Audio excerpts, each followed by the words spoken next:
گروه دیگری در جهان از یهودی‌ها وجود داره که هیچ کی راجبشون حرف نمیزنه. گروهی از یهودی‌ها وجود داره به نام اشکنازی که اینها یهودی هستند، اما با یهودی‌های اسرائیل که خیلیشون طرفدار ما هستند مشکل دارن و با یهودی‌هایی که وصلن به پوتین مشکل دارن. برای همین اون آدم ارتدوکس میگفتش که خداوند فرمان داده است که پوتین حمله کنه به اوکراین. I think you can say, well, Putin's out of his mind. Yes, maybe so. But at the same time, he's being compelled by God.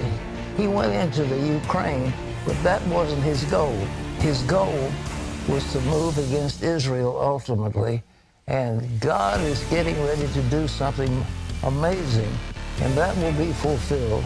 And what Putin is doing by moving as he is to set up Ukraine as a staging ground for one of the armies, and then across is Erdogan at Turkey, and you've got between them that little Dardanelles area, and it's going to happen. So I just say that is what's coming up. Is Putin crazy? Is he mad? Well, perhaps.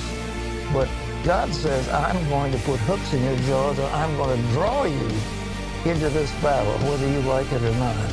And he's being compelled, after the move into the Ukraine, he's being compelled to move again to get a land bridge and then across the Dardanelles with Turkey, and watch what's going to happen next.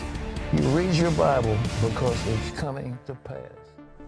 نژادی در یهود وجود داره به نام اشکنازی، یعنی هیتلر یهودی بوده،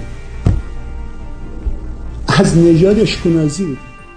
ممکن است من اشتباه کنم، اما هیتلر هم خون یهودی در بدن داشت. مدت هاست ما این را از یهودیان خردمند شنیده ایم که میگویند بزرگترین ضد یهودیان خود یهودیان هستند.